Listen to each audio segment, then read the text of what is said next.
కృష్ణారావణ అనేటువంటి ఒక వ్యక్తి పవన్ కళ్యాణ్ గురించి ఒక మాట మాట్లాడినందుకు ఎంతకు వ్యవస్థ వెంటాడుతుంది? ఉగ్రవాద చర్యలు తీసుకునేటువంటి ఎందుకు వెంటాడుతుంది? ఎందుకు ఇన్ని వందల ఛానల్స్ ఎవ్రీ డే అదే ఎజెండాగా ప్రొజెక్షన్ చేస్తున్నాయి? అధికారంలో పవన్ కళ్యాణ్ భాగస్వామి కాబట్టి. పవన్ కళ్యాణ్ ముఖ్యమంత్రి కాదే, మరి ఎందుకు అధికారం మొత్తం పవన్ కళ్యాణ్ కోసం పనిచేస్తుంది? వాళ్ళ కమ్యూనిటీలో ఒక వ్యక్తిని అన్నందుకు ఎందుకు ఇంత తీవ్రవాద చర్యల కింద పరిగణిస్తుంది? Because is a part and parcel of power, political power.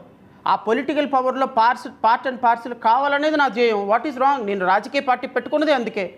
నన్ను ఒక సోకాల్డ్ మేధావి, వైఎస్ఆర్సీపీకి సంబంధించిన మేధావి చాలా వెటకారంగా, చాలా నవ్వుతూ, ఎవడైనా పార్టీ పెట్టుకుంటే ముఖ్యమంత్రి అవుతాడు, ఈయన ఉప ముఖ్యమంత్రి అవ్వాలనుకున్నాడు.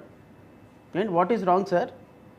పెద్ద చదువులు చదువుకున్నారు కదా, జాతిని తాకట్టు పెట్టడంలో మీకంటే పెద్దగా పిహెచ్డీ చేసిన వాళ్ళు ఇంకెవరు లేరు కదా. జాతిని తాకట్టు పెట్టి చక్కగా ఎమ్మెల్సీ పదవులు తీసుకొని ఈ పార్టీలో ఎమ్మెల్యే టికెట్ రాకపోతే ఆ పార్టీకి, ఆ పార్టీలో ఎమ్మెల్యే టికెట్ రాకపోతే ఈ పార్టీకి వచ్చేటువంటి దాంట్లో పిహెచ్డీ చేశారు కదా. మీకు అంతే వెటకారంగా ఉంటుంది రాజ్యాధికారం అంటే. మీకు అంతే వెటకారంగా ఉంటుంది శ్రవణ్ కుమార్ అన్న, జేబీ పార్టీ అన్న.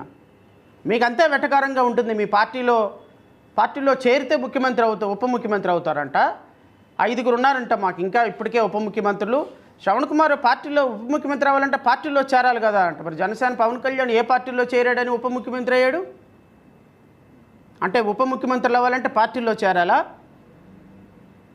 ఒక విజ్ఞత కలిగినటువంటి వ్యక్తిగా, ఒక రాజకీయ పార్టీ అధికార ప్రతినిధిగా ఒక వ్యక్తి రాష్ట్ర అధ్యక్షుడిని పట్టుకొని, ఒక పార్టీ అధ్యక్షుడిని పట్టుకొని వెటకారంగా, తుస్కారంగా, సర్కాస్టిజంగా మీరు మాట్లాడటం విజ్ఞత అనుకుంటే మీ విజ్ఞతకే వదిలేస్తున్నాను అది.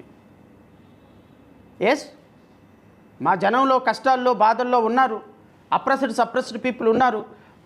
సప్రెస్డ్ పీపుల్ ఆ పార్టీకి ఓటేసి ఈ పార్టీకి ఓటేసి ఉండటం కంటే, ఇదిగో మన సమస్యలను పరిష్కరించడానికి మనం యూనిటీ కావాలి. మనం ఒక 10 లక్షల మందో 20 లక్షల మందో నా వెనక నిలబడితే నేను మీకు లీడర్గా ఉండాలనుకుంటున్నాను. రేపొద్దున మన భాగస్వామ్యం కూడా ప్రభుత్వంలో ఉంటుంది. మనకు కష్టం వచ్చినప్పుడు ప్రభుత్వంలో చర్చించడానికి ఒక వేదిక ఉంటుంది అని చెప్పిన మాట వాస్తవమే. అది ఏ విధంగా వైఎస్ఆర్సీపీతో కలిసి పనిచేస్తానా, కూటమితో కలిసి పనిచేస్తానా, రేపొద్దున ఆల్టర్నేటివ్ ప్రభుత్వాలు థర్డ్ కూటమిలో భాగస్వాములు అవుతామా, ఏం జరుగుతుందో పాలిటిక్స్లో హూ విల్ డిసైడ్ అండి. ఇట్ ఈస్ ఎ థాట్, అంతే, ఒక థాట్ ప్రాసెస్. ఈరోజు చర్చిలు కూలుస్తున్నారు, ఈరోజు క్రైస్తవత్వం దుర్మార్గంగా ఉంది, వాళ్ళ మీద దాడులు చేస్తున్నారు, పాస్టర్స్ క్యాస్ట్ సర్టిఫికెట్లు క్యాన్సిల్ చేస్తున్నారు, చర్చిలకు వెళ్తుంటే ఇబ్బంది పెడుతున్నారు. ఈ అంశాలన్నింటినీ చర్చించడానికి ఒక వేదిక ఆ రోజు తీసుకున్నాం. దళిత సమస్యల మీద వేదిక తీసుకున్నాం, ఆదివాసీ సమస్యల మీద వేదిక తీసుకున్నాం. మేము పాస్ చేసిన 32 సమస్యలు ప్రతి ఒక్కటి కూడా ప్రజాస్వామ్యబద్ధంగా ఉంది. ఈ ప్రజాస్వామ్యబద్ధంగా ఉన్నటువంటి అంశాలను చర్చించడానికి ఒక వేదిక మీదకి వస్తేనే మీకు ఇంత బాధ అనిపిస్తే, ప్రధాన ప్రతిపక్ష పార్టీగా ఉన్నటువంటి ఒక పార్టీ ఈ 40% ఓటింగ్లో 37% ఓటింగు ఉన్నది ఇదిగో ఈ దళిత క్రైస్తవ సమాజం నుంచి. నేను అడుగుతున్న జగన్మోహన్ రెడ్డి గారిని, మీరు ఈ సమాజం మీద దాడి జరుగుతుంటే కనీసం స్పందించకుండా మీ యొక్క మాటలు మావి గనుక పరిమితం చేసి ఈ దళితులు క్రైస్తవుల సమస్యల గురించి కనీసం పట్టించుకోకపోతే ఏ సమాజం వీళ్ళని గౌరవిస్తుంది అంటున్నా నేను. ఏ సమాజం ఈ సమస్యలను పట్టించుకుంటుంది అంటున్నా నేను. ఎవరు చూడాలి ఈ సమస్యల్ని? దళిత క్రైస్తవుల సమస్యలు ఎవ్రీడే రోజుకొక సమస్య వస్తే మీ పార్టీ ప్రతినిధి స్పందించడు, మీ పార్టీ స్పందించదు. ఈరోజు కృష్ణారావణ్ని వదిలేశారు. ప్రధాన ప్రతిపక్షంగా ఏ రోజైతే ఆయన హిందుత్వ వీడియోలు 1, 2 బయటికి కల్పితాలుగా బయటకు వచ్చినాయో దెబ్బకి జనగణమన పాడేస్తారు. ఇది ఒక ప్రధాన ప్రతిపక్ష పార్టీకి తగునా అంటున్నా నేను. పాలకపక్షం మీద పోరాటం చేస్తున్నటువంటి వ్యక్తులకి ప్రధాన ప్రతిపక్షంగా ఉన్నటువంటి మీరు సపోర్టుగా ఉండాల్సినటువంటి బాధ్యత ప్రజాస్వామ్యంలో లేదా అంటున్నా నేను. ప్రజాస్వామ్యంలో ఉన్న మీరు ప్రతి అంశాన్ని క్యాలిక్యులేటెడ్గా పొలిటికల్ సిస్టమ్ తోటి తీసుకొని వెళ్ళిపోతూ ప్రజల కోసం పోరాటం చేయాల్సినటువంటి ప్రతిపక్ష పాత్ర మర్చిపోతుంటే గుర్తు చేశాను. సార్ ఇది కాదు, తప్పు, మీరు నిలబడాలి బాధితులకు అండగా అన్నాను. What is wrong in that?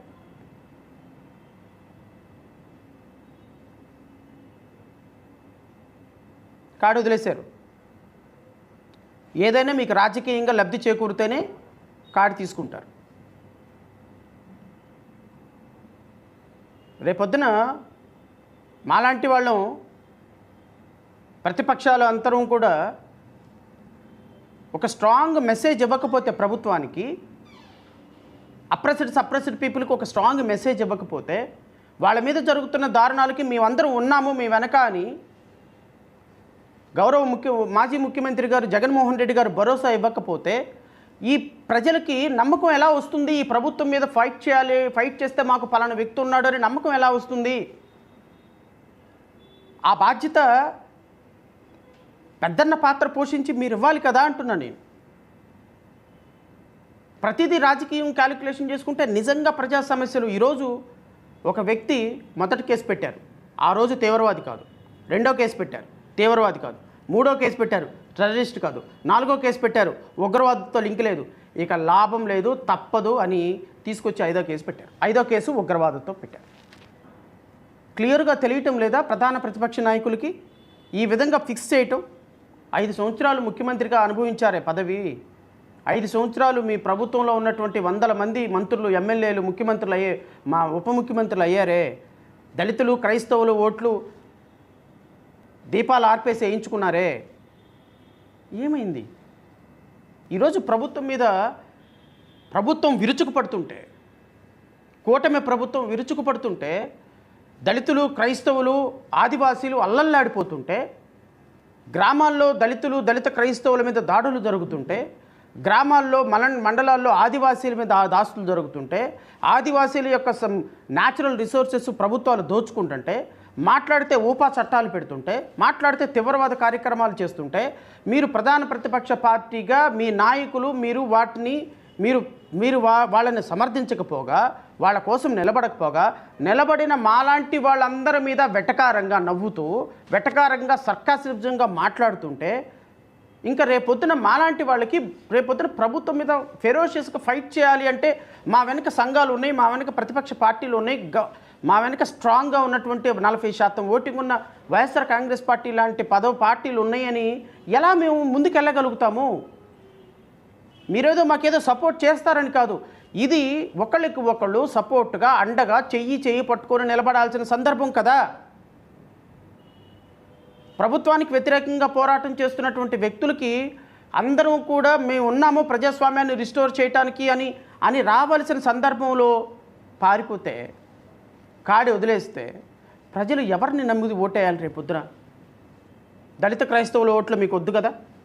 వాళ్ళ సమస్యలు మీకు పట్టినప్పుడు మరి ఓట్లు కూడా అడగండి.